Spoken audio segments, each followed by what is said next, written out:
Ethan Ward and Kyle Mercer thought winning the Stanley Cup would be the greatest moment of their lives. But when the trophy arrived at Ethan's home for its traditional day of celebration, the night turned into a nightmare of whispers, blood, and ice that refused to melt. What started as a victory quickly became a curse, and soon they realized the cup doesn't just honor champions, it collects them. I spent the entire morning trying to convince myself it had been my imagination. I must have placed the cup closer to the bed without realizing, or maybe I knocked it accidentally while sleeping. That was the only logical explanation, but no matter how much I told myself this, I couldn't shake the chill crawling under my skin. The cup didn't belong there. It didn't belong anywhere. Yet I couldn't bring myself to move it again. It felt like touching it once more would only make things worse. I spent the day avoiding my bedroom. I sat in the living room, turned on the television, and let the noise fill the silence. But every time my eyes wandered toward the hallway, I imagined the cup standing there in the dark, waiting for me. I told myself I was being ridiculous, that it was just an object. Still, the air in the house felt different, heavier, colder, as if the presence of that thing had infected the walls. When night fell, I felt an uneasiness pressing down on me. I thought about sleeping on the couch, but some stubborn part of me refused. I didn't want to admit I was afraid of a piece of metal, so I forced myself back into the bedroom, keeping the lights on as I got ready for bed. The cup sat on the shelf again, right where I had originally placed it. For a moment, I almost believed I had imagined everything. Maybe I'd misremembered the distance that morning. Maybe I'd been half asleep and mistaken.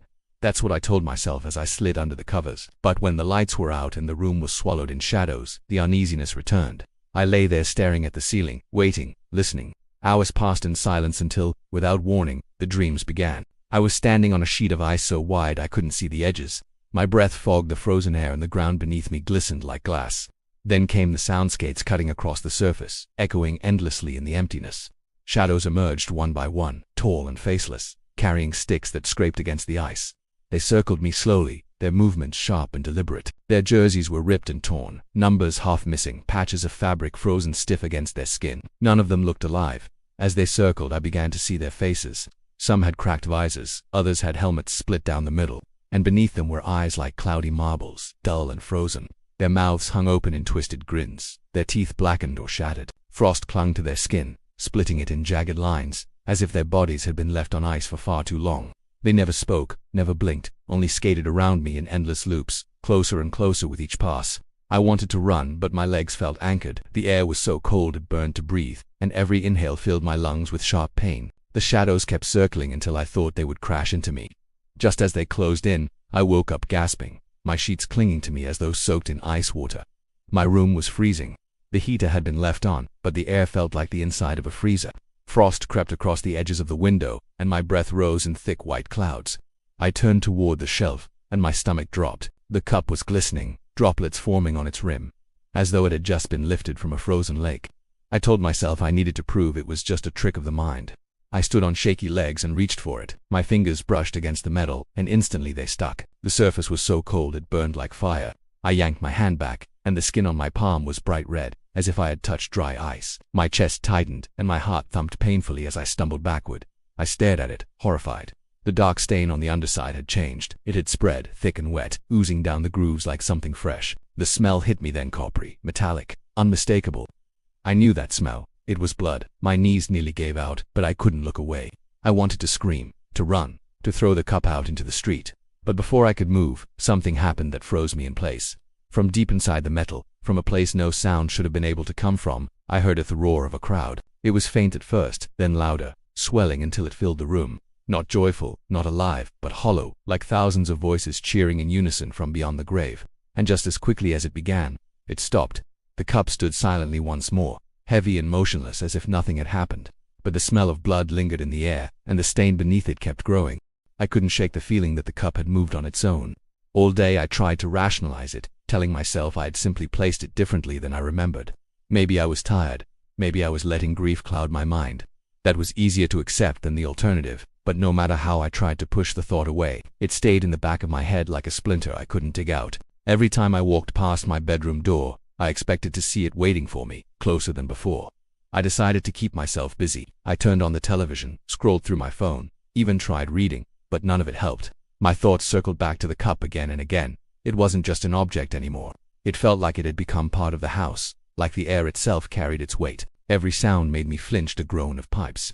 The creak of the floorboards H1 feeding the paranoia that the cup wasn't where I left it. When night came, I wanted to sleep on the couch, but I couldn't bring myself to do it. Avoiding the bedroom would feel like admitting something was wrong, and I wasn't ready to accept that. I kept the lights on as I walked inside, glancing nervously at the shelf. It was sitting there, still and silent, exactly in place. My stomach loosened a little. Maybe I really was overthinking. I climbed into bed, turned off the lamp, and forced myself to close my eyes. I don't know when I drifted off, but when I did, the dream came. I was standing in the middle of an endless rink, the ice stretching out in all directions under a sky that was nothing but black. The cold cut through me instantly, and I hugged myself, watching as fog spilled from my lips. That was when I heard the sharp scrape of skates cutting across ice. The sound grew louder, echoing in every direction until I felt surrounded. Shapes emerged from the dark, tall and broad, their forms bulky under torn jerseys. At first, I thought they were players. Then I realized they weren't alive. Their helmets were cracked, their visors shattered, and their faces pale as bone. Their eyes were glassy, frozen in place, mouths split by jagged grins. Skin clung to their cheeks in torn patches, and frost ran along the edges of their jaws as though they had been buried in ice. They circled me slowly, their blades screeching against the rink. Round and round they went, shoulders jerking, arms stiff as if puppeted by invisible strings. Every time they passed, I could see more of them, dozens upon dozens, all of them staring without blinking, their grins widening. I tried to move, but my feet stuck to the ice. The air was so cold I thought my chest would split open each time I breathed. I wanted to scream, but the sound died in my throat. The circle grew smaller, the players skating tighter around me until I could see the cracks in their teeth, the way ice had formed like veins across their faces. I was sure they were about to close in when I jolted awake. My room was freezing, my breath fogged the air like smoke, and my skin prickled with frostbite chills. The heater was still humming, but it wasn't enough. I pulled the blanket tight around me, shivering violently, and turned toward the shelf. My heart stopped. The cup was wet. Beads of moisture clung to its rim, sliding down the sides, as if it had just been lifted from a block of ice. I stood slowly, unable to look away, and stepped closer. The metal seemed darker now, its surface absorbing even the moonlight through the window. I reached out with a trembling hand, desperate to prove it was just my imagination. The instant my fingers touched it, my skin burned. The cup was so cold it felt like fire, and I yanked my hand back, hissing through my teeth. My palm was red, raw, almost blistered. I stumbled backward, clutching it against my chest, staring at the object as if it had struck me on purpose. Then I saw the stain on the bottom had spread. What once looked like a dried blotch now glistened, liquid and dark, dripping slowly along the grooves of the base. The smell hit me next, thick, metallic, suffocating. I knew that smell. Blood. I froze where I stood, heart hammering so hard it hurt. My mind screamed at me to run, to throw the cup out the window, to destroy it, but my body wouldn't move. The room was silent except for the sound of my own breathing. And then, from deep inside the metal, the silence broke. I heard voices, at first faint, then louder, swelling in unison. It was cheering, thousands of voices, hollow and distant, rising like a crowd in a stadium. But it wasn't joyful. It was wrong, empty, as though every voice came from a throat that hadn't breathed in years. And then, just as suddenly as it began, the sound cut off. The cup sat motionless, dripping steadily onto the floor, the dark stain widening. I wanted to believe I had dreamed it all, but the smell of blood still filled the air, thick and suffocating, and I knew I hadn't. The next morning, I tried to leave the cup where it was and pretend nothing had happened. I told myself I had dreamed the cheering, that the blood-like stain was just rust, that the freezing air in the room was some strange draft. But the more I tried to reason it away, the more impossible it became to ignore. I couldn't focus on anything else. Every time I walked by the bedroom, I felt a magnetic pull to look inside, to make sure the cup hadn't moved. Every time I did, I found it exactly where I had last seen it. And yet the certainty that it wasn't meant to be there grew heavier. By afternoon, I finally decided I had to get rid of it. I pulled on a pair of thick gloves, grabbed the cup, and carried it outside. It was heavier than I remembered, almost unbearably heavy, as though it had grown denser overnight. My arms trembled as I staggered to the trash bin at the edge of the driveway. The winter air was sharp, but the cup radiated a cold that felt far worse. With every step, it grew harder to breathe, and by the time I reached the bin, frost had spread across the lid as though the cup itself was freezing the world around it. I tried to drop it in, but my body betrayed me. My chest tightened, my knees buckled, and my vision blurred. The cup seemed to anchor itself to my arms, pulling me down with it. The harder I tried to push it away, the more impossible it became. Panic rushed through me, and I stumbled backward, gasping for breath. My gloves had stuck to the surface, and when I ripped them away, the leather tore, leaving fragments clinging to the cup. I couldn't go through with it. I carried it back inside, back to my room, and placed it once again on the shelf. It was as though it belonged there, and I was only a temporary custodian of something far older and far darker. That night, the dream returned, but it was worse than before.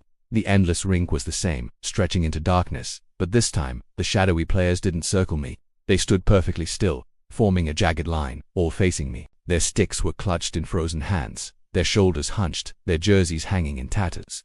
I could see their faces more clearly now. Lips torn open, noses snapped sideways, eyes wide and cloudy. None of them blinked. They were watching me, every single one of them. The silence in the dream was unbearable. No skates cutting the ice, no chanting, no cheering, just stillness. Then, slowly, they began to grin. One by one, the corners of their mouths stretched wider, revealing teeth cracked like broken ice. Their skin split at the seams, veins of frost crawling upward from their necks. The sound of cracking bones echoed across the rink as their heads tilted in unison. Every frozen grin aimed directly at me. I woke with a violent jolt, my sheets soaked through as if drenched in icy water. My breath fogged in the air, and my skin burned with cold. My heart hammered so hard I thought it might tear through my ribs. The cup was no longer on the shelf, it was on my nightstand, inches from my head. I sat frozen in place, staring at it. The top of the cup wasn't empty anymore. It was filled with liquid, dark and rippling as though stirred by an invisible hand. I leaned closer despite myself, unable to resist. The surface was like a mirror, but what looked back at me wasn't my reflection. It was me, but not alive. My face was pale, my lips blue and frost clung to the edges of my jaw. My eyes were glazed over with a milky whiteness, and yet they stared back at me with an expression I couldn't understand. My reflection smiled, a wide, jagged grin that split across my face, teeth gray and lifeless. I staggered back, slamming against the wall, but the image didn't disappear. The liquid rippled once more, and the frozen version of me inside the cup tilted its head, as though acknowledging me. The room was utterly silent, but the dread pressed down on me heavier than ever. I realized then that the cup wasn't just showing me a reflection, it was showing me what I would become. I couldn't breathe. My eyes burned with tears as I backed toward the corner, my legs trembling, every nerve in my body screaming to run. But the air in the room was thick and freezing, pinning me down. The cup sat unmoving on the nightstand, dark liquid still trembling inside it, the reflection grinning wider. And when I finally forced myself to tear my eyes away, I saw something that made my blood turn to ice. The wet stain on the underside had grown again, dripping steadily onto the floor. But this time, the droplet spelled something across the wooden boards, letters etched in red-black trails. It spelled my name. I didn't sleep after that. I couldn't. I sat upright in the corner of my room, my eyes fixed on the cup as though turning away for even a second might allow it to creep closer. My body ached with exhaustion, but the fear kept me awake. The liquid inside the cup had finally stilled, but I couldn't forget the reflection I had seen. My own face frozen, smiling in a way I never could. My name written across the floor in blood like stains. It was no longer a matter of imagination or paranoia. The cup was alive in some way, feeding on something I couldn't understand. The hours dragged until the clock read nearly 3 in the morning, and that was when the silence broke. A sound echoed across the room, sharp and unmistakable. Skates cutting across the floorboards. At first it was faint, like a memory carried through the walls, but it grew louder, circling the room, scraping with a rhythm I recognized from the dream. I pressed myself against the wall, my chest tight, my throat dry, eyes darting around the room. But there was nothing there. The floorboards groaned as though weight pressed against them, heavy strides carving invisible tracks and circles around me. The cup vibrated on the nightstand. At first it was a subtle hum, but soon it trembled so hard the dark liquid inside rippled wildly, splashing against the rim. The air grew heavy and wet, condensation forming on the walls. Thin rivers of water began to drip downward, as if the entire room was thawing from a deep freeze. The temperature dropped so low my breath came out in thick clouds, but my skin was slick with cold sweat, my clothes clinging to me as though I had stepped into a freezer that was melting from the inside out. Then came the voices. Not cheering this time, not the hollow roar of a crowd. Whispers, dozens at first, then hundreds, overlapping until they blended into a suffocating chorus. They weren't loud, but they were everywhere, echoing inside my skull. I couldn't make out words until, slowly, they began to rise into something I could understand. Names, spoken one after another, murmured with reverence, repeated endlessly. I recognized none of them, but then, in unison, every voice shifted. They all whispered my name. I pressed my hands over my ears, but it didn't stop the sound. The whispers came from inside me, from my bones, from my lungs. My name repeated again and again, as though the cup had already claimed me, as though I belonged to it. The cup rocked violently on the nightstand, and the liquid inside sloshed upward before I saw something new. Fresh etchings appeared across its surface, carved deep into the metal as if scratched by invisible blades. I leaned closer, against every instinct screaming not to, and saw letters forming, jagged and raw. It was my name, my full name, engraved as if it had been there all along. I collapsed to the floor, trembling so hard my teeth clattered. I wanted to scream, but the sound stuck in my throat. The scraping of skates circled tighter, and I thought I could see them now, the faintest impressions of figures moving along the walls, shadows without sources, gliding just out of sight. Each pass was closer than the last, until the air itself seemed to buckle under their weight. I crawled across the room, desperate to get away from the cup, but the cold grew worse with every inch. My fingers turned numb, my nails blue, my breath rattling in short, painful bursts. Behind me, the whispers rose into something more guttural, less human. They no longer repeated my name. They were chanting it, dragging it out, turning it into something monstrous. I turned toward the cup one last time, and my heart nearly stopped. The dark liquid inside was overflowing now, spilling down the sides, dripping onto the floor in thick streams, and within its surface, distorted but clear, I saw faces. Dozens of them. Pale, grinning, their frozen eyes staring up at me from the depths of the cup. I recognized some of them, faces I had seen in my dreams. The players that had circled me on the rink, and then, among them, another face surfaced. Mine, the same frozen grin, the same lifeless eyes. I collapsed against the far wall, my body shaking, the sound of the skates louder than ever. The room reeked of blood and ice, the condensation dripping in thick streams. My name gleamed fresh and sharp across the cup, carved deep into the cursed metal. And in that moment, I realized something terrible. The cup wasn't showing me what would happen. It wasn't a warning, it was a record. My name had already been claimed. By the next day, I was falling apart. I hadn't slept, hadn't eaten, and the cold had worked its way into my bones so deeply I thought I might never be warm again. Every corner of the house carried a weight, like the cup's presence had spread beyond the bedroom and settled everywhere. I could hear faint scraping sounds even in daylight, the whisper of blades against ice following me no matter where I went. The cup sat perfectly still on the nightstand, but I couldn't shake the feeling that it was only pretending, waiting for me to let my guard down. I told myself I had to destroy it. Whatever it was, whatever curse it carried, it couldn't stay here. I searched the garage for tools and found a heavy hammer. My hands shook as I brought it back into the room, each step toward the cup feeling like I was walking into a trap. My heart pounded as I raised the hammer high above my head, letting out a broken cry as I brought it down with all the strength I had left. The hammer shattered. The head splintered apart on contact, fragments scattering across the floor, but the cup didn't so much as dent. It stood perfectly still, as though mocking me. My knees gave out, and I fell forward onto the carpet, sobbing, the bitter cold biting through my skin. I pressed my forehead to the floor, the air heavy with the metallic stink of blood and ice. And for the first time, I felt truly helpless. When I lifted my head, the cup was no longer empty. The dark liquid had filled it nearly to the brim, swirling like a storm contained in metal. I leaned forward, hypnotized despite myself, unable to look away. Images began to form on its surface. At first I thought they were more of the frozen players, the same dead eyes and broken grins I had seen in my dreams. But then I saw something worse. It was me, my body lying sprawled on an ice rink, my limbs twisted, my face pale, lips blue. The frozen grin stretched across my mouth again, wide and unnatural. The crowd roared somewhere unseen, a cheer so deafening it made my eardrums ache, and the vision shook violently until I tore my eyes away. The whispers returned, louder than ever, filling the room with layers of overlapping voices. They didn't chant this time, they laughed. Hollow, cold laughter, echoing inside my skull, spilling out of the cup in waves that rattled the walls. The temperature plummeted, frost racing across the floor, coating my furniture, climbing the walls. My breath froze in my throat, and my chest heaved as I stumbled backward, desperate to escape. The cup tipped over without being touched, landing on its side. But instead of rolling, it stayed perfectly in place. The liquid inside didn't spill, it poured upward, rising against gravity in a twisting column that shimmered with reflections of faces. Dozens, then hundreds, staring, grinning mouths moving in silent unison. My own face surfaced again, clearer this time, and I watched in horror as it blinked. Not the reflection, not a trick, my dead face moved on its own, lips curling back to reveal those same gray, shattered teeth. I couldn't breathe. My body refused to move as the cold closed in around me, wrapping tighter with every passing second. The laughter grew until it was deafening, vibrating through my bones. My vision blurred, spots of white and black flashing across my eyes, and the last thing I remember was collapsing onto the floor, the cup standing upright once more, its rim glistening as though nothing had happened. When I opened my eyes again, it was morning. The house was silent, sunlight streaming weakly through the window. The cup was gone, my nightstand was empty, the floor spotless, no frost, no stains, nothing to prove what I had seen.